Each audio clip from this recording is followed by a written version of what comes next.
Welcome into a brand new edition of the 06010 ESPN Communications Podcast. I'm your host, Alex Hughes, and we are joined by the one and only Ali Krieger. Ali is a ESPN soccer analyst and co-host of Futbol W. Ali, thanks so much for joining us on the show today. First off, how are you doing? Thanks, Alex, for having me. I'm wonderful. I just got home from training. I just started training for TST again, so I'm a little gassed. That's been new for me recently, but it was really fun, and I missed the game so much. So I'm happy I can get back out on the field. Well, that's awesome. We'll talk about obviously your playing career and now you in the media landscape. And let's hmm start with that. It's unique to have a professional athlete go from playing straight into media at such a successful way that you've gone, the path that you've taken. What is it like becoming the lead voice for women's soccer at ESPN?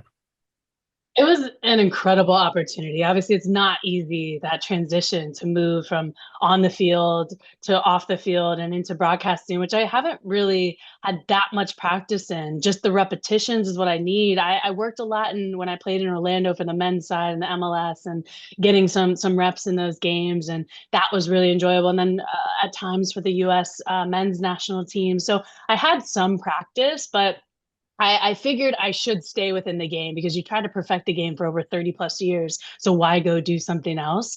And this just seemed like a perfect fit. And obviously ESPN wanted to, rally behind me and support me and, give me an opportunity to be a co-host on the show, to talk specifically about women's football, which was so exciting. And so I think they were really excited also for me to kind of give my input of what is needed and what we could potentially do together. And so I really appreciated that from the first, talks with the company and obviously being a part of Disney and ESPN was and it's one of the biggest sports broadcasting, if not the biggest ever in the world. So to be a small puzzle piece to such a great company was an honor for me.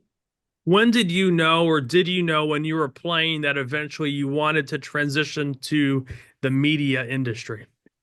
Well, I tried out coaching here and there. I had my B license when I wasn't with the national team. I tried to, stay within the game and get my license during that time. And I thought that was super valuable too, just learning about the game more and how coaches have to, teach the game and just gain more value in the sport and at that type of level. And I was very interested in it. I'm still interested in it, but I don't ever see myself as like a head coach. I could possibly be like an assistant role or a defensive coach. But then I really enjoy just talking about the game and continuing to fight for women and to continue to fight for our sport. And I think I could, have a better effect and a better impact in a positive way, within the media and broadcasting. I also really enjoy, that whole process of game day vibes where you have to go in the studio and you're prepping before the game, and then at halftime you analyze, and then after you do, post game. So I think all of that material is been really interesting to me, and I've really enjoyed talking about a plethora of, avenues within the sport, not just one stays within one specific team. So that's what, attracted me the most to broadcasting. You talked about just your experience a little bit coaching after playing. Did that coaching experience help you at all on the broadcasting end, or is it strictly the playing aspect? No, it's a great question because it's true. Like when you go and get your coaching license, you're really put to the test in understanding the game. What's your knowledge of the game and how can you break the game down? How can you analyze games and then present it to the teacher, basically, to the professor at the coaching convention and the I guess wherever we get our license, the camp that we were put through. So that the course itself, so that was very difficult, and it really makes you have to think, and you really have to sit down and provide answers to these questions and provide a why you think this way, and so why the session should be done this way, why the specific exercise has meaning to the session, and what is the principle of what you're trying to get out of the training. So it was very intricate, it was very detailed, it was very you had to gain so much knowledge. So that in itself was awesome for me to then now apply that to broadcasting because I have just more tools in my bag to really speak on. We'll get back to your career later on and your playing career as well. Mhm. Uh, but obviously, the NWSL season is underway. What has been some Mhm. highlights for you covering this great league? I just think covering the NWSL has been brilliant for me. I'm glad I retired when I did because some of these forwards who are now at the top of their game, just absolutely dominating teams, has been incredible to watch. And I'm glad I'm watching from the sidelines, not actually watching them run past me on the field. So it's just been a pleasure to see a lot of the young talent really thrive, and also to see all the work that we've put in to making this league what it is and continue to be, and kind of carry on, have those younger players carry on the torch. I think it's just been so impressive, and the game is changing. The players are getting better and better. The style of play, the technical ability, the tactics around the game. So it's becoming obviously more modern, and you have to really stay educated, just every single year on just different principles and different tactics and just different ideas that coaches are applying to the teams and the players them specifically. And obviously seeing the change with the U.S. Women's National Team too, which is a direct filter system from the NWSL. That's been brilliant as well. So the talent is just phenomenal, and the league is continuing to grow in such a positive way that it's really attracting a lot of European players, a lot of players from Africa, a lot of players from Asia, and that's exact and Mexico even. So that is exactly what we want to see, and hopes that we can be the best league in the world. Now, you talked about the league growing. Is part of you when you retired for you to stay involved and to join ESPN and to covering women's soccer in the States and NWSL? Do you take pride in still being involved in the growth of the game from this end now, from the media landscape?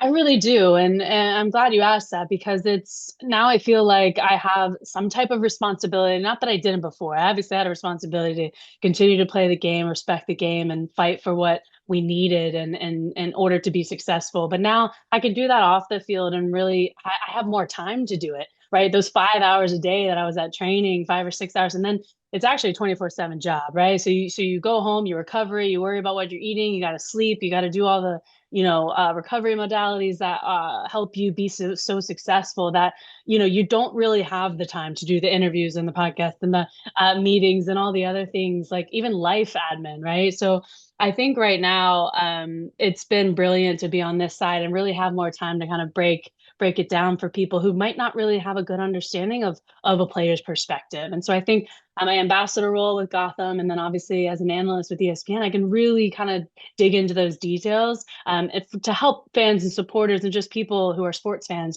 just really understand where we come from and what is needed in order for the league and the players to be successful. We'll get to you hosting Football W later Mhm. on in the podcast. But Mhm. what have you thought of the season so far for the NWSL? It's been so exciting to watch. Obviously, it gets better and better every year, like I mentioned.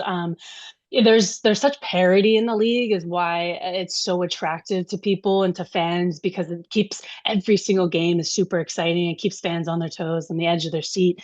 And there's no clear winner, except at the end of the season, right? It's just like uh, everyone has an opportunity to be at the top of the table, and everyone's fighting, tooth and nail to get there, week in and week out. And you have to really have the depth within your squad to continue to play at a high level. And if you don't, then that's when you see the teams kind of fall behind, because everyone is so competitive, and this it's more competitive than I've ever had experienced before in my career in the NWSL. And usually you find, like when I played in the Bundesliga over in Germany, there's only the top 3 or 4 teams who are really competitive. And then you might have a weekend where you win 5, 6, 7, 8, nothing. And then the next weekend is against a Wolfsburg or a Bayern or a at my time there was a Potsdam, who were very, very, very good.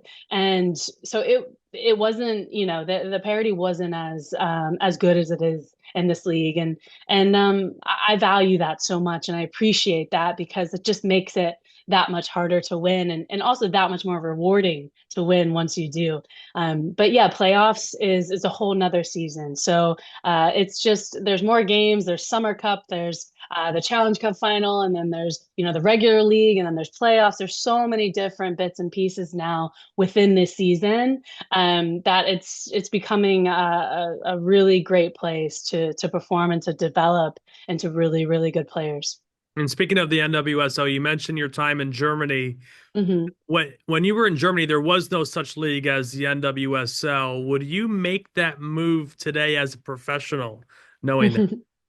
I think I would have given NWSL a chance. Like I feel like I would have the same Naomi Girma vibes where she gave the NWSL a chance for a few years, really dipped her toe in, got won a lot of awards. Most likely not wouldn't have been me back to back defender of the year. So I'm not trying to compare, but I think with just the mentality of wanting to put yourself in a situation that could challenge you and to grow, I think that would always be attractive to me. I don't necessarily know if I would end up in Germany at this exact time. I might have gone to England, or even France. I probably would have had a different mentality now than I really did then, as the opportunity kind of presented itself. But I definitely would want to explore that and challenge myself and continue to grow as a player because, I think you have to make yourself uncomfortable in order to get better and grow. And I think in different aspects of my life, I needed that at the time. So I think it was perfect timing for me. I had no other choice, right? I wanted to make the national team, so I had to go, right? I had to go take that risk. But I think now maybe a different country would have been more attractive to me. I'm just assuming, but yeah. Now we got to get to Football W, the show you host alongside Hmm. Christina Alexander on Hmm. ESPN Plus on Tuesdays. It was a show that was created to fit your style and sensibilities about the sport. What's your favorite thing about working with Christina on this show? I think that just because she's another badass female, I think we really have good chemistry. Also, an Alexis host as well. They kind of switch off and on sometimes.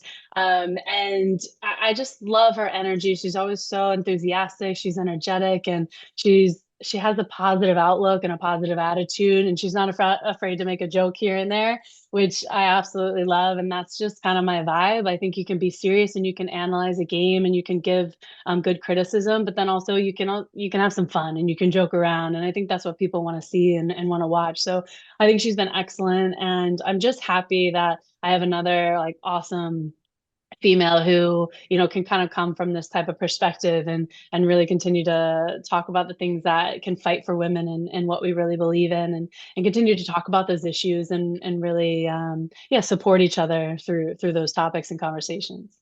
Now, this is the last one before we get to the Fast Five round. Okay. Now, I'm going to have to read this. You've won everywhere you've been between the FA Women's Champions League title, FIFA World Cup twice. You're an Olympian, the Hmm. Bundesliga title, NWSL championship. I mean, I'm sure I'm missing a few things. Uh, Champions League. Oh yes. yeah, you said that. Yeah. It Yeah. was that was the first, that was the year before they changed the title to Champions League. So that was, yeah. Mhm. So, what is it like being known as a winner in soccer? Well, I'm addicted to winning. So I think that's probably the reason why. And I rarely take no for an answer. I really enjoy competition. And I ever since I was really young, I, would compete with my brother doing whatever it was, who can get, their clothes on the fastest, or who can get in bed the quickest, or who can brush their teeth the fastest, anything like that. And then we would play 1v1 outside. We would, just enjoy spending time together, but also, giving each other shit here and there every once in a while, and playing in the yard, every sport we could play. Everything seemed like a competition, but also we saw the joy in it, we saw the fun in it. And I think that's what really attracts me to the sport, is that I want to be a part of something bigger than myself. I want to be a part of a team. I want to be, I want to have a task to try to achieve and complete that task and really reach that goal.